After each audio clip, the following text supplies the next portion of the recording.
Just 3 days ahead of the high-stakes polls in Bangladesh, women have taken to the streets. In Dhaka and across the country, women's and human rights groups have rallied against what they call a misogynistic politics and hate speech, directly targeting the Islamist party, Jamaat-e-Islami, and its leadership. These protests are organized by the International Women's Day Celebration Committee, a platform of 61 women's and human rights organizations. Agitations were held in front of the National Press Club in the capital. Simultaneous demonstrations were also staged in 50 districts outside of Dhaka. At the heart of this outrage were recent comments by Jamaat-e-Islami chief Amir Shafiqur Rahman, who described working women as being equivalent to prostitutes. In his social media post, which now stands deleted, the Jamaat chief said that women are not fit for leadership positions, adding that women are pushed out of home in the name of modernity.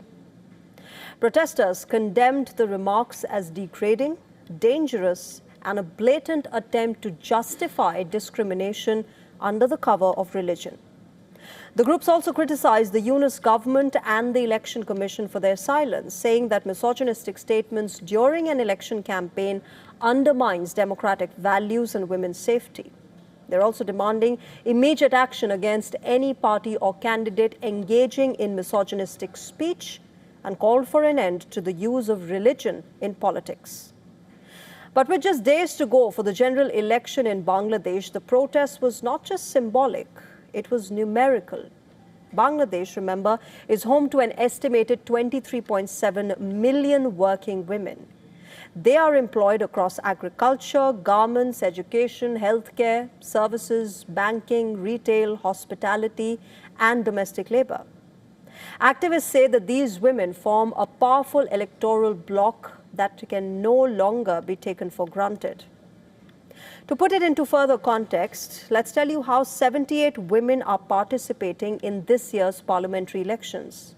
Experts say this only underscores how far the country still lags in ensuring gender parity in politics.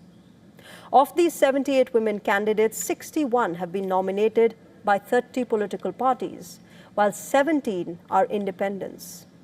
While women make up half the population, they clearly account for only 3.93% of the 1,981 candidates in the race. Now, in the wake of the anger boiling on the streets, Jamaat has promised to include women in the cabinet if they win.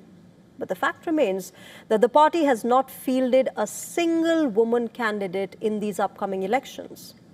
Such openly misogynistic rhetoric risks alienating women voters, including those who have traditionally supported religion-based parties in Bangladesh.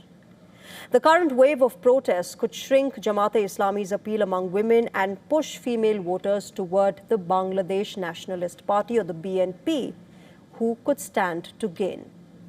The 12th February parliamentary election has already been transformed by the return of the BNP acting chairperson Tariq Rahman after 17 years of exile.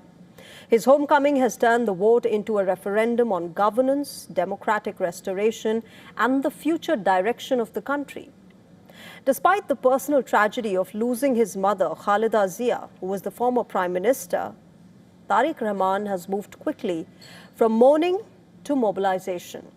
He has taken his campaign directly to the voters, touring the northern districts, addressing large divisional rallies, and reconnecting with his party's roots, including a visit to his father, Ziaur Rahman's grave, for the first time in nearly 2 decades. With Sheikh Hasina's Awami League banned, the BNP and Jamaat are the two most powerful political forces that are left in Bangladesh at the moment. One of these parties are likely to chart the way forward for Bangladesh, with both promising different future directions. The anger over misogyny and religious politics may quietly translate into electoral consequences. A shift in women's votes away from Jamaat and toward the BNP could alter the future of Bangladesh.